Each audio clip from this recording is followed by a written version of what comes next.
what I would say is that looked close. First, I didn't, my God, I'm not crazy. I didn't edit collected works of Lenin. I haven't read them, never. What interested me is Lenin at a very precise moment. What fascinates me in Lenin, and I said this in both of my introductions to some texts, that first, Lenin's time is over. I don't play the boring Trotskyite game of, you know, this crazy dream. Oh, if only Lenin were to survive 2 years longer, he would have made a pact with Trotsky, Stalin would be sidestepped, and so on. No, the deadlock was there from the beginning. So, but what interests me in Lenin, and maybe that's what we need today, is this totally pragmatic, voluntarist spirit. Isn't it clear that in 1917 it was a total mess? Lenin often didn't know what to do. Some even liberal communists praise his state and revolution. But what he says there is something that he immediately abandoned then. What interests me is especially Lenin in 21, 22, and this was the big failure of the October Revolution. They won the civil war. And then it would have been my moment, okay, now it's everyday life, invent new forms if you can. They failed. But Lenin was at least the one who, he said openly, our situation is totally desperate. We don't have any formula. He didn't have any trust in the future. He saw this total openness. That's what fascinates me, but I'm not preaching in any sense the return to it. So my idea, unfortunately, I'm here maybe a little bit more, let's call it pessimist. I really think, and incidentally, in this metaphor of returning to zero level, I quote Lenin, who wrote in 21, 22, a wonderful text, where he said, nothing worked. Then he said, it's not that we should stabilize our achievements, but we should return to the zero level, begin from nowhere. And quoting data which also you mentioned, the horrible, the fact that the only livable communism today, communism in the formal sense, the Chinese one, means ecological problems, more digital control, and so on and so on. We have to begin in some sense from the zero. Lenin already did this not just as a good direction. If you are a dogmatic Marxist, you can show that Lenin totally overturned Marx and so on. In this sense, Lenin was not the one of the fidelity to Marx. He pretended to be, but you know how religious revolutions also work. All great revolution proclaims itself return to origins. Martin Luther, the greatest religion, we just want to return to the original Bible and so on. So, no, I think again that we have to, with all objective study and so on, see the good, bad sides, but the 20th century communism was ultimately a failure. An absolute failure. In your view, was or was not communism a catastrophic failure? Total failure. Total failure. Total so failure. Why do you still call yourself a communist? Because what I think is that communism was an answer to a series of problems. It looked throughout 1990s, for a decade, we had what I ironically refer to as the Fukuyama dream. We were Fukuyama Francis said that Fukuyama. We've reached the end of history. Yes. He was not as stupid, as naive as he somewhat sometimes portrayed. Yes, he's not saying, it's the end. He knows things are still moving, there are catastrophes. Sure. But his idea is just that with liberal democratic capitalism, we found, if not the best possible, at least the least bad system. And he suggested that here was a global consensus, and that it would gather in people across the world. My thesis is, what we witness in the new century is the gradual disintegration of this consensus. For me, wouldn't you agree that even the majority of leftists today, they are let's call them ironically, Fukuyama leftists? Because nobody even talks today, about these old big questions. Is capitalism here to stay? Is democracy? Is the state here to stay? In the same way that I would absolutely agree with you, and I would therefore conclude that you are desperately and terribly isolated today. I'm not as isolated, unfortunately, as it may appear to be, because, just let me finish. So the majority of in the same way that when I was young at least, we were dreaming about, remember, socialism with a human face. Now it is as if our utmost horizon is global capitalism with a human face. So the only, and here we come to a point, the only serious question that I see today is precisely this one.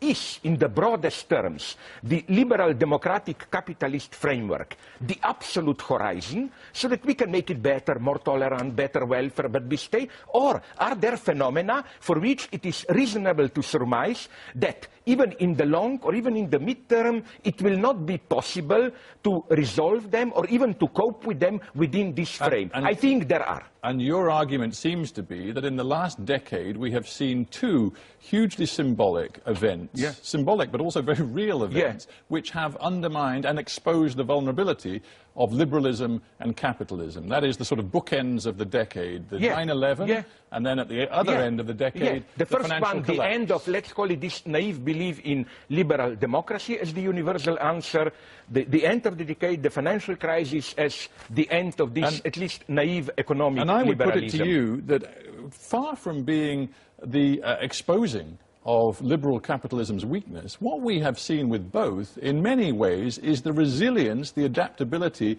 and the long-running strength of liberalism and capitalism. Let me make something clear. I'm fully aware, I'm not one of those crazy leftists who thought a year ago, oh, you see, the crisis is here, let's get ready for the next phase, socialism or whatever. I am also fully aware of how, except of some old Keynesian formulas, I'm not aware of any convincing radical left alternatives. Strinjam se, da ima privatna lastnina svoje, kako bi rekel, nevarne zle potencijale, če ne se moralično izrazim. Samo, jaz bi ponovil tukaj Churchillov paradoks. Je najslabši vseh možnih sistemov, težava je v tem, da ni, kot kaže izkustvo, nobenega ostalega, ki bi bil boljši.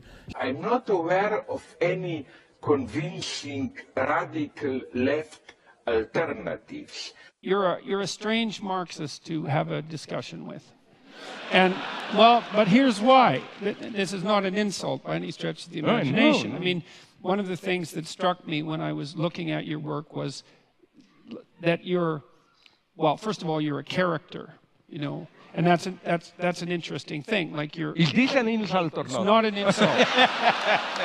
It's a sign of originality, and it's a sign of a certain amount of moral courage, and it's a sign of a certain temperament, and it makes you humorous and charismatic and attractive, and I think you appeal to young people the way that outside intellectual rebels appeal to young people. And so those are all positive things that can be used positively or negatively. And my question is, like, it seems to me that your reputation, unless I'm very misinformed about this, is as a strong supporter of Marxist doctrines on the left, or was that? And so then my question is, given the originality of your thought, why is it that you came to presume at some point in your life, perhaps not now and perhaps still, that the promotion of Marxism rather than Zizekism was appropriate? Because it seems to me that there's enough originality in your body of thought and lateral thinking in the manner in which you approach intellectual ideas that there's just no reason for you to be allied with a doctrine that's 170 years old and that is, if capitalism is rife with problems, is twice as rife with problems as that. And so you're kind of a mystery to me in that way. And so that's my question. Okay. Very briefly, I developed systematically in my books critical insights into many traditional Marxist theses, so no doubt here.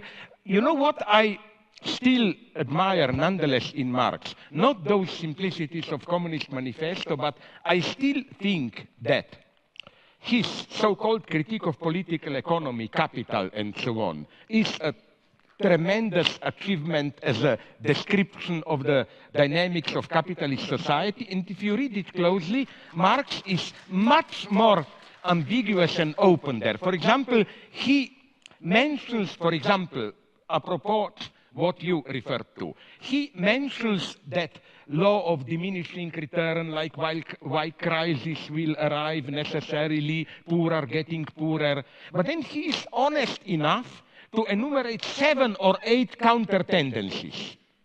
And if you read him closely, you will see that precisely those tendencies prevailed later.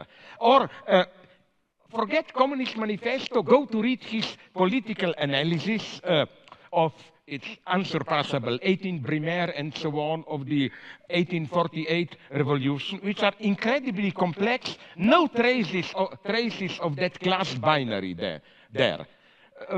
Marx deals with middle classes with crucial, lumpenproletariat with the ambiguous role of intellectuals and so on and so on.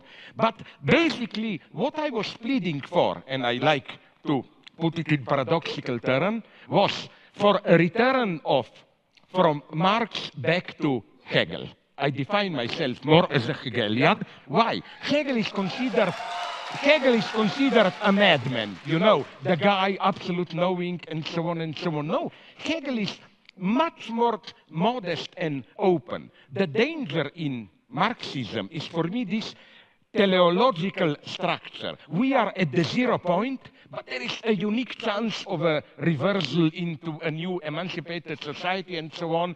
And the danger here is that of self-instrumentalization. Proletarian Communist Party is an agent of history which knows the laws of history, to put it, follows them, and so on. That's the catastrophe. In Hegel, such a position is strictly prohibited. In Hegel, whenever you act, you err. So, you know, you have to, there is no position of this pure acting where you know what you are doing and the result will be. So this would be my main point. So yes, my formula is kind of ironically, I know Hegel is the greatest idealist, materialist reversal of Marx by turning back to Hegel. For Hegel says in a part that people don't read, Introduction to to Philosophy of Right, he says explicitly that the owl of Minerva takes off in the evening when there is dusk. So philosophy can just grasp a social order when it's already in its decay. Philosophy cannot see into the future. It's radical openness. We need this openness today. The tragedy today, maybe we agree here, is that we really don't have a basic, how should I call it, cognitive mapping. I don't think we have here a clear insight into where we stand, where we are moving, and so on and so on. So I'm much more, again, sincerely of a pessimist. I am not in any way trying to rehabilitate Lenin. No, I think October, the only authentic tragedy was October Revolution. In the sense of, I don't buy this story that it was just a Bolshevik coup d'etat. Because whatever Lenin thought, there was public unrest, support, and so on. But then, I don't think October Revolution was lost really in the Civil War. There you have to be brutal. But the most tragic period is for me early 20s when Bolsheviks won. And then they encountered the real task. Now we have power. How we will change everyday life? They have these wonderful problems, you know. If we are an atheist country, how will we do burials or marriages, all these? And there it was clear that the game is over. Well, I'm not crazy. We need the Leninist revolution. You know, you have one question afterwards, in what sense I'm a Leninist? Well, maybe you know my answer, for 3 reasons. First reason is, I always say, repeat Lenin today, not in the sense of doing the same. That is one of the title of your books. Yeah. But I make it clear that Lenin is dead. To repeat is to do it again, but precisely correcting Lenin's mistakes. What I mean by this, you know which Lenin I like? At the end of the World War I, or in World War I, not only Lenin, the entire left was shocked by this patriotic turn. You know, all social democratic parties in Europe, when the war began, voted for war credits and so on. And Lenin was totally devastated, and what did he do? He withdrew into Switzerland, basically, and started to read Hegel. I mean, this is the Lenin I like. This idea of our old world has died, and we don't have simple answers to it.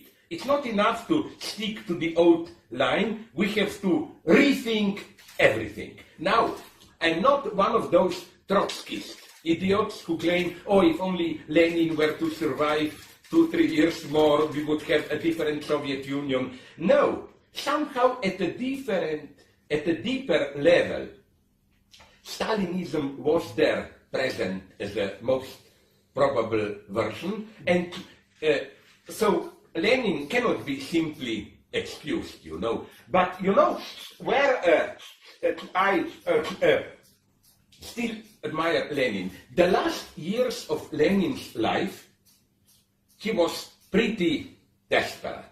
And okay, let's not lose time with this, but I will tell you something. I wrote about it now, which shocked me. You know, everybody who tries to redeem Lenin quotes his famous testament where he said we should depose Stalin and so on. But how many people noticed a simple thing? What are Lenin's arguments against Stalin? It's not the political line, Stalin is too right. No, it's shocking. It's a question of manners. Lenin is saying Stalin is too rude and so on and so on. And this is not just with Stalin. I find this so admirable. It's not radical enough. Lenin was guilty for it. But how all of a sudden in the last years, Lenin saw it that this brutality of political life is extremely dangerous. And all of a sudden he was obsessed with this idea, just bring more civilized talk, politeness, and so on and so on.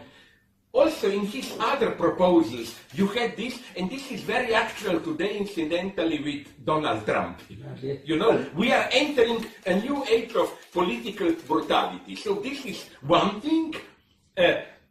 Second thing is what I already said. This awareness that the old left is over. We have to rethink everything.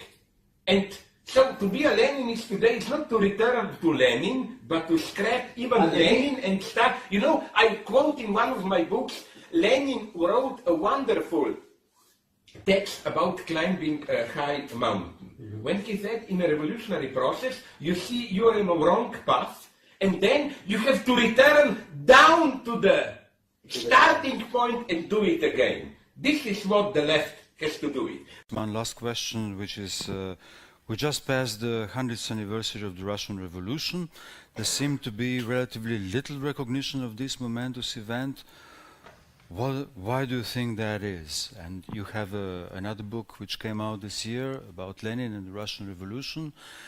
Can you perhaps say something about this? How do you see the function, the legacy, or whatever, something to be learned from the Russian Revolution now? I think we should, first, I still think, to put it very simply, I still think that October Revolution was not simply a coup d'etat of Bolsheviks, an elite there. It was an authentic event, an explosion. And I think it was, at the same time, an authentic tragedy. I don't believe in those Trotskyist or others' dreams, you know. If only Lenin were to survive 3 years and make a pact with Trotsky, it would have been democracy and so on and so on. So I think that what we should focus, or we should follow, and that's the point of my introduction to Lenin's late writings, this despair of the last 2 years of Lenin, where, while being fully responsible for the state of things with Stalin and so on, gaining power, it became clearer and clearer to him that something went terribly wrong. And so that, okay, read the book, so that I don't lose time, I will like to point this out. You also point this point. You know that famous Lenin's so-called testament, advising, asking the Politburo to remove Stalin. Today especially, and also in view of Trump and other obscenities, we should be attentive to this along the lines of what I mentioned, moral majority and so on. Read it. Lenin's reproach to Stalin is not wrong political line, whatever. It is Stalin doesn't have good manners. He is too rude, too brutal, and so on and so on. This is a beautiful point. Late Lenin coming to this simple ethical point, we need proper manners, and so this is not as naive as it may appear. Because rudeness always served a certain function, and I say this as somebody who still count myself as a communist, in communist discourse, for example, the last obscenity, trigger warning, but it's not a good one. You know, when the great leap forward in China, this attempted fast industrialization, turned wrong terribly, and there were millions of deaths. Mao convoked a meeting in Lushan, 59, of party elite, and it was supposed to be a self-critical meeting. And in his speech, and you find it on all those Marxist sites, official, it's part of official texts. You know, Mao gives the speech admitting, yes, we are guilty, we committed mistakes, we should admit it. But then the last 5 lines, the conclusion of a speech, ruins everything. Where Mao says something like, I am the first one responsible, so I have to admit my responsibility. It's like to make it easier to release, and then come the last lines. Literally, I quote them. If you feel the need to shit, you will feel better. If you feel the need, I'm sorry in advance, to fart, do it, it will feel you better. That's how we should do our self-criticism. Now, I find this pretty horrible, and the key point is to understand the rhetoric. Why? When he was talking about millions dead, where does this need of this extremely vulgar metaphor come? I think I read Lenin as pointing in this direction. I think, again, in contrast to fascism, which was not a tragedy. Fascism is to simplify it. An example of bad people promising that if they take power, they will do bad things, and look at the miracle that they really did this, no? But in Stalinism was a genuine tragedy, which is why, in contrast to fascism, dissidence is an inner dialectic of this tragic turn of communism. You don't have some marginal, but nobody in Germany, as far as I know, accused Hitler in the same way as Trotsky accused Stalin of betraying the revolution. I don't remember anyone accusing Hitler of this. And now, just to conclude, I would like to praise your book, which is there also to sign. In your book on voice, and also in your works already decades ago, you also point out, and we developed it then together, his wonderful book, Voice and Nothing More, Mladen's. I don't know if you included this there. You know, this basic difference between fascism and Stalinism. Fascism, Hitler is a figure of voice. Stalin is a figure of writing, interpretation of sacred texts, and so many other things follow for this. Just one example to amuse you, and that's why I was laughing at you gently. I was waiting for you at the beginning. Check it up on YouTube. Whenever a fascist leader makes a speech, of course, the people applaud, but the leader just accepts the applause. In Stalinism, the leader simply joins the applause. Why? Because it's still this message of enlightenment, I'm ultimately one of you, and so on. It's totally different position. Another example, I read this in Anne Applebaum book on Gulag. You know that every year in Gulag, in the worst years, on Stalin's birthday, all the inmates were collected, and each had to sign a telegram to Stalin wishing him happy. Okay, it was a fake, but you cannot even imagine the same thing in Nazism, collecting all the Jews in Auschwitz and making them sign. It was a totally different discourse. And today, more than ever, when we have this liberal dismissal, they are all the same. No, Stalinism was a nightmare, totally. But it's not the same. Again, it was a tragedy from which we have to learn a lot. It was a tragic twist, maybe it was inevitable, but to finish nonetheless again with you with Beckett, you know, like the lesson with Stalinism is try again, fail better. Well, this is definitely not the lesson what we should do with Hitler.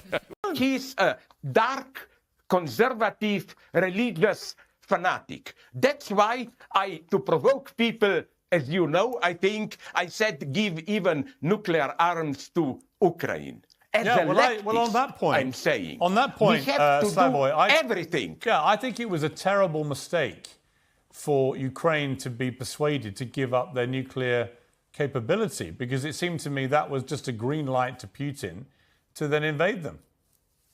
We should read what horrors they are saying, Russian media. They have a full return to religious fundamentalism. They portray the war in Ukraine as the war of Christian civilization against demoniac satanism and so on. Yeah. I mean, they are no less than Arabs. They are today in the worst sense, fanatical religious fundamentalists. Yes. They have to be stopped unconditionally.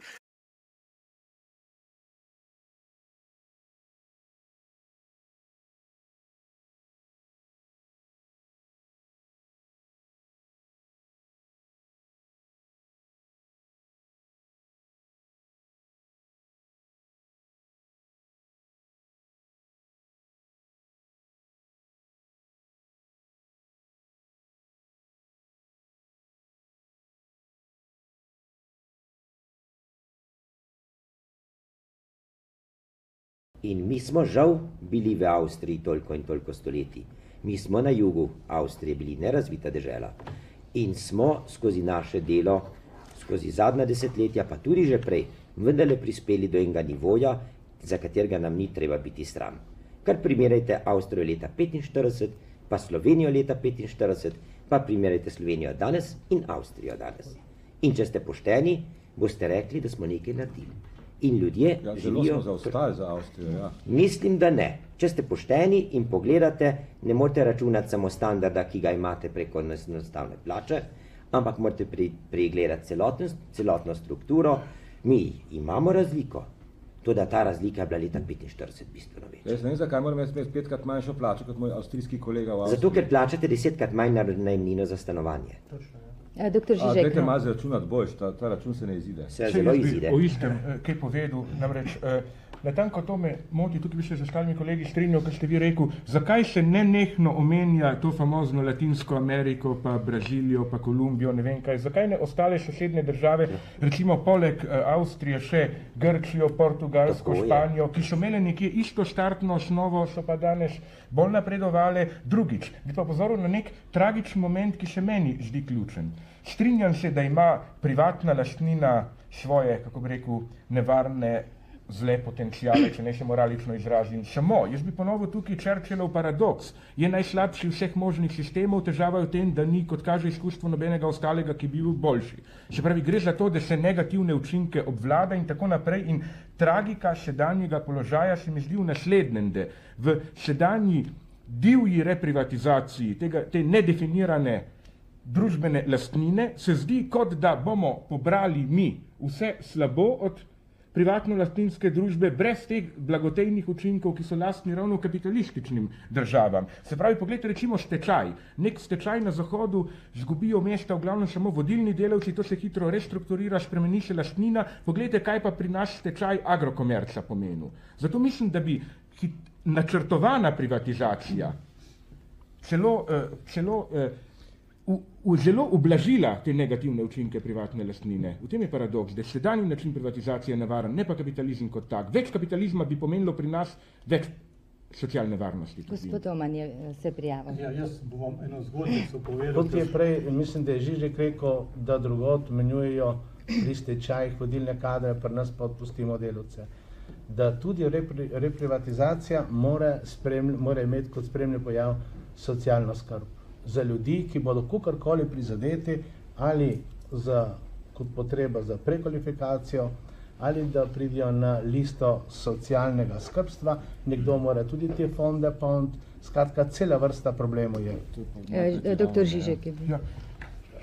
Da bomo samo v tem vprašanju celo oddajo zgubili. Ja. Jaz probujem samo kratko nekaj misli povzeti. Prvo, ker mi gre, jaz se ne bi strinjal s tistim očitkom, češ da zdaj bi pa radi spet na glavo postavili. Koliko jaz poznam ne samo program naše liberalne stranke, ampak tudi drugi delov opozicije, mi nismo za nobeno hitro na glavo postavljanje. Nasprotno, to, kar se zdaj divje dogaja, je hitro na glavo postavljanje. S to divjo nekontrolirano privatizacijo, kjer se ti včerajšnji partijsko postavljen direktor predstavlja kot menedžer zdaj. Mi hočemo ravno zato prvo nacionalizirati, da se naredi tukaj zarezo in potem načrtno glede na socialne in ekološke učinke premišljeno iti postopno v reprivatizacijo in But another thing, how I really identify myself.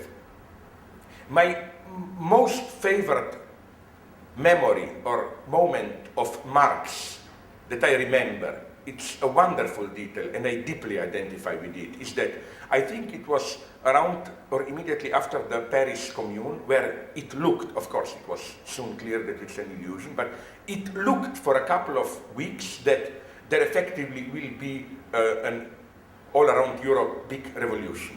And then it's interesting to read from that time one of the letters from Marx to Engels, where you have Marx almost in a panic. Like, oh my God, I haven't yet finished my Capital and they already want to make the revolution. You know, he was afraid that it would happen too fast without him finishing it. So it's so clear that with all the talk about the revolution, Marx was as ultimately this pure intellectual. In a way, it mattered to him more to finish his good book than all the revolutionary stuff and so on. And I think this is the attitude that we should insist on. Precisely, if we want to be of some use intellectuals, we should insist on this apparently totally narcissistic, but it's not narcissistic because it's not about us, it's theory. This attitude of theory matters. Ultimately, theory is the only thing which matters. I'm here a total theoretical narcissist. Another my favorite moment is that wonderful quote from Hegel, when Hegel praises Thucydides, that historical book on the Peloponnesian Wars. He says that the true historical function of the Peloponnesian War was to enable Thucydides to write a book about the war. That all the war took place so that this sublime spiritual result, the greatest work of ancient Greek historiography, was written. It's the same for me. I think that in a way for me, and this is not for me some kind of eccentricity, it's something very personal. I've experienced life like that. Even my daily pleasures, listening to music, watching movies, is justified as a mean for writing theory. Okay, this can have some strange consequences, almost super-ego-like consequences. Like often my enjoyment of movies is spoiled, because if I just enjoy it, I feel guilty, I have to justify it by developing a theory. But in a way, I accept it totally. I mean, maybe it's some weird Protestant ethic, whatever, but I don't have the right to live just to be alive. It had to serve theory, which is why I cannot imagine myself getting old and just a senile, retired person. I think I deserve to die. My secret idea, totalitarian dream, is that when people get old and no longer can do their work, what they were meant to do, they should be in a soft way killed by the state. So I find something absolutely sympathetic in this.